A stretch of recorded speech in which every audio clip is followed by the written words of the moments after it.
Hello friends, एक बार फिर आप सभी का स्वागत है आपके अपने यूट्यूब चैनल स्टार एजुकेशन में।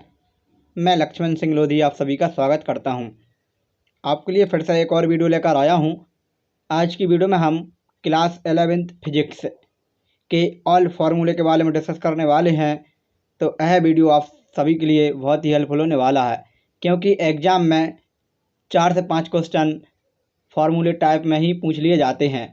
तो आप वीडियो को बिल्कुल भी स्किप ना करें, और यदि वीडियो पसंद आए तो वीडियो को लाइक ज़रूर करें। तो इस वीडियो में हम सभी फार्मूले के बारे में डिस्कस करने वाले हैं। तो आइए चलते हैं वीडियो की ओर और स्टार्ट करते हैं आज का हमारा वीडियो। तो सबसे पहले हम देखते हैं वेक्टर के बारे में। तो हमारा इक्वेशन होता है ए वेक्टर बराबर ए एक्स आई कैप प्लस ए वाई जे कैप प्लस ए जेड के कैप। यहाँ पर जो आई जे के दिख रहे हैं, यह एक्स वाई और जेड अक्ष के स्थिति सदिश कहलाते हैं। ए को हम लिख सकते हैं मॉड में ए वेक्टर, और इसका फॉर्मूला होता है आई के गुणांक का स्क्वायर, जे के गुणांक का स्क्वायर और के गुणांक का स्क्वायर। जे कहलाता है परिमाण का सूत्र। किसका सूत्र है? परिमाण का सूत्र। अंडर रूट में ए एक्स स्क्वायर प्लस ए वाई स्क्वायर प्लस ए जेड स्क्वायर।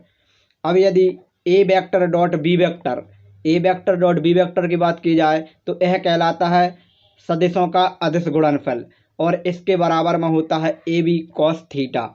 और यदि ए वेक्टर क्रॉस बी वेक्टर की बात की जाए तो यह कहलाता है सदिशों का सदिश गुणनफल।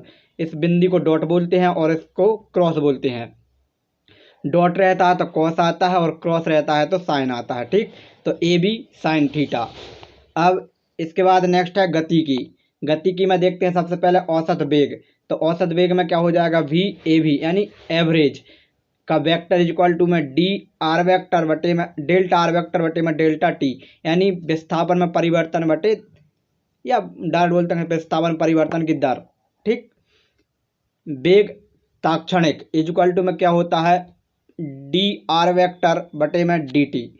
नीचे देखेंगे औसत त्वरण, वेग परिवर्तन की दर क्या कहलाता है? त्वरण। तो क्या हो जाएगा? A vector A V is equal to में डेल्टा वी वेक्टर बटे में डी टी, या इसी को बोलेंगे त्वरण ताक्षणिक। क्या हो जाएगा? डी वी वेक्टर बटे में डी टी वेक्टर। ताक्षणिक मतलब होता है एक विशेष समय पर निकाला गया वेग या त्वरण। अब इसके बाद गति के समीकरण। गति के समीकरण से एक क्वेश्चन जरूर बनता है। तो गति का प्रथम समीकरण होता है v बराबर u plus a t. V होता है अंतिम वेग, यू होता है प्रारंभिक वेग, ए होता है त्वरण और टी होता है समय। यदि कोई वस्तु गति कर रही है तो ये अंतिम वेग है, ये प्रारंभिक वेग है, और ये त्वरण है और ये समय।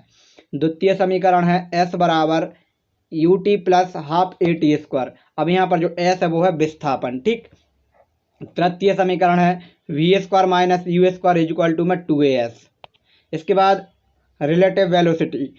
तो क्या होता है? V vector A upon V is equal to में V A vector minus V B vector. Next हमारा सी पी व सी वी में संबंध मेयर समीकरण होता है। तो C P minus C V is equal to में होता है आर, ये कहलाता है मेयर समीकरण। ठीक, इसके बाद नेक्स्ट है हमारा प्रक्षेप गति। तो प्रक्षेप गति में यदि हम किसी वस्तु को ऊर्ध्वाधर ऊपर की ओर फेंकते हैं तो वह वस्तु जिस कोण के साथ ऊपर जाती है वो कहलाता है उसका क्षैतिज कोण, क्षैतिज के साथ बनाया गया कोण। ठीक, और जिसके साथ जो कोण बन रहा है उसके साथ घटक होगा कॉस थीटा, और जिसके साथ कोण नहीं बनता उसके साथ चलता है साइन थीटा। ठीक, तो x बराबर होता है यू टी कॉस थीटा और y बराबर होता है U T sine theta minus का 1/2 जी टी स्क्वायर, और y बराबर होता है x टेन थीटा माइनस का G upon 2 U square cos square theta into में एक्स स्क्वायर। यदि इसके उड्डयन काल की बात की जाए तो उड्डयन काल होता है टी बराबर 2u साइन थीटा अपॉन में जी। यहाँ से एक नंबर क्वेश्चन बनता है। ठीक, फिर इसके बाद क्षैतिज परास की बात की जाए तो क्षैतिज परास की बात तो क्या हो जाएगा? क्षैतिज परास आर बराबर यू स्क्वायर साइन 2 थीटा बटे में जी। और अधिकतम ऊंचाई की बात की जाए तो अधिकतम ऊंचाई होती है U square sine square theta upon में 2g। यहाँ से एक न्यूमेरिकल जरूर आता है बिल्कुल 4 नंबर में। तो तीनों चीज़ें निकालनी होती हैं, तो तीनों के फॉर्मूले हैं और बस बाकी वैल्यू क्वेश्चन में दी रहेंगी। नेक्स्ट कार्य ऊर्जा और शक्ति। तो कार्य क्या होता है? बल इंटू विस्थापन। तो दो सदिशों का अदिश गुणनफल कार्य के रूप में रहता है। ठीक, कार्य एक अदिश राशि है लेकिन ये दोनों क्या सदिश रूप है, और इनका क्या अदिश गुणनफल। यदि हम इस डॉट को हटा दें तो क्या आता है? Cos theta. और इसका हम टोटल वर्क निकालें तो क्या होता है, समाकलन F vector dot D S vector. गतिज ऊर्जा क्या होती है, 1/2 mv², या इसी को लिख सकते हैं p²/2m। स्थितिज ऊर्जा होती है mgh। शक्ति औसत p एवरेज बराबर delta W upon delta T. कार्य परिवर्तन की दर को बोलते हैं शक्ति, ठीक। और तात्क्षणिक शक्ति की बात की जाए तो F vector dot V vector. अब गुरुत्वाकर्षण बल, तो गुरुत्वाकर्षण बल का फॉर्मूला होता है एफ बराबर G m1m2/r²। m1 m2 है दो हमारे पास पिंड है उनके द्रव्यमान, और एफ है दोनों के बीच लगने वाला आकर्षण बल, और आर होती है दोनों के बीच की दूरी, और जो कैपिटल जी होता है ये होता है गुरुत्वीय नियतांक, गुरुत्वाकर्षण नियतांक। फिर इसके बाद स्थितिज ऊर्जा होती है -Gm/r। गुरुत्वीय त्वरण G बराबर Gm/r²। उपग्रह की कक्षीय चाल √Gm/r, और इसी को हम लिख सकते हैं √r(g) या कैपिटल आर बना सकते हैं। क्यों, क्योंकि Gm का मान रखेंगे तो ये मिल जाएगा। इसके बाद लहरों की गति, लहरों की गति सामान्य समीकरण ∆² y अपॉन ∆x² बराबर 1/v² ∆y² अपॉन ∆t²। आवर्तकाल क्या होता है, आवृत्ति का व्युत्क्रम, या इसी को लिख सकते हैं 2π/ω। और v बराबर क्या होता है, v इंटू गामा, और k बराबर क्या होता है 2π/k।